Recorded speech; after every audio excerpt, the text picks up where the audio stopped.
My name is Curtis Menke. I am the College and Career Counselor at MCHS. I'm a part of our Student Services team. My day typically begins, I usually arrive around 7, maybe a little after 7. I walk to my office. I enter through the main entrance in the north parking lot. I walk straight down the hallway to my office. Typically the first thing I do is when I get there, set things down, take off the coat, get out the computer, get that going. Every day for me kind of looks different, which is one of the things I like about my job, is that there are certain things, certain routines and things that I have to do, but I would get bored really fast if I had the kind of job that was basically the same kind of structure every day. Had someone asked me, would you have any interest in doing that? You know, as recently as probably a year before the job got posted, I probably would have said no. I have some colleagues who work in other districts who've talked about people who do similar things, and it always kind of turned me off. Like, I would not have taken this job if the sole intent was, well, it's your job to get people into four-year college. Like, if there was only one certain kind of pathway that my expectation would have been to get students into, I would want nothing to do with it. But as the description of this job kind of grew and unfolded, and I learned more about it, it really is about just help students figure out what they're interested in, what they're good at, and how can that connect with different opportunities beyond high school. Maybe it involves the word college, maybe not, but it gave me, and it gives me, a chance to really kind of create something, you know, from the ground up, since we've never had this position before, and that really was interesting to me. Not that I didn't enjoy my 16 years as a generalist school counselor, but just to make something your own and to, I don't know, just kind of let the creative juices flow and put your print on something was really, really fascinating for me.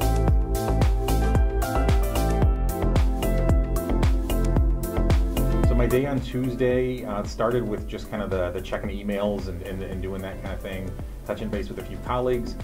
Tuesday was a day where we had several different colleges and career reps coming in, so that it was a little more heavy on guests that day. So I sat in on a college rep visit from the University of Minnesota Twin Cities.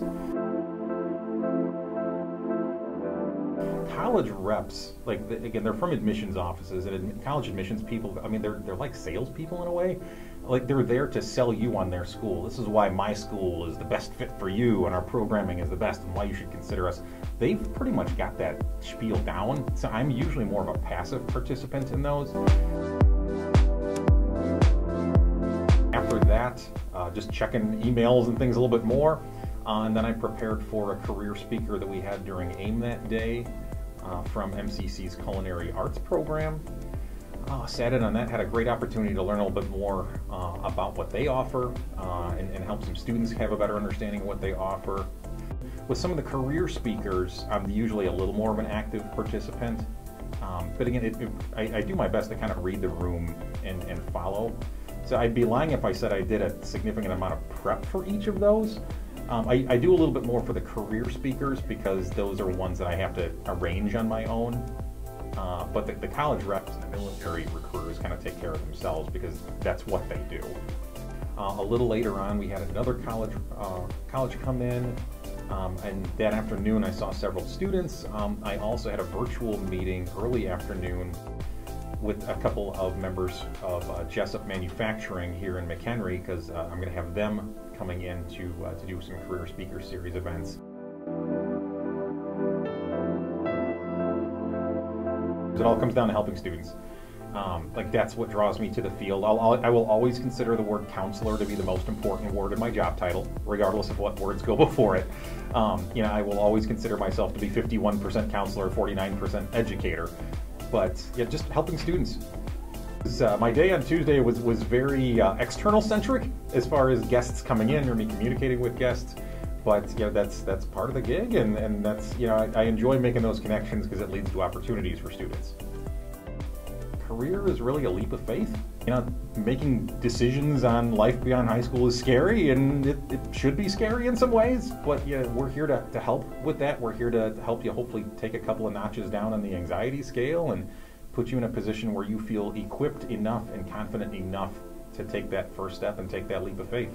I mean, on a typical day, it can be anything from, like the sessions with reps and just helping students kind of understand what things are, and just being kind of a calming presence for students, so it's not just them on an island, with these reps, these unknown faces and these unknown places. It could be doing workshops in smaller settings, for a handful of students or a small group of students on particular post-secondary topics. It might be doing a bigger presentation, in the auditorium. It could be working in classrooms, or it could be working with students one-on-one. It could even be supporting my other colleagues and supporting students. Maybe there's a student in immediate crisis and I'm the one who happens to be available, and I will certainly still work with those students. I am not solely tunnel visioning on post-secondary. I'm here to help and support, and if the need arises, yeah. For those who have seen my office, it's pretty obvious that I wear my nerd badge very proudly.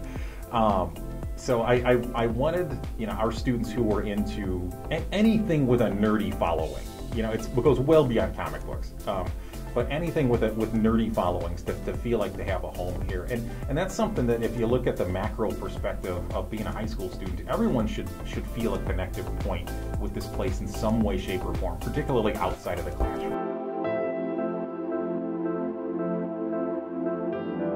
I have a 6-year-old at home, and I always tell her right before I leave, work hard and be kind. And those are kind of the two things that I wish for and I hope for our students here. If you do those two things, everything else seems to work out. There's something out there for everybody.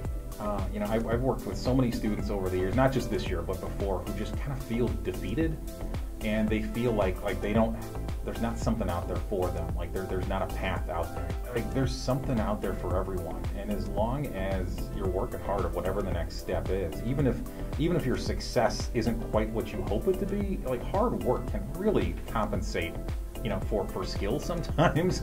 And as long as you're working hard and you're being kind, the two things I say to my 6-year-old every morning, good things tend to happen. So keep your chin up, hope for the best, and things will turn out.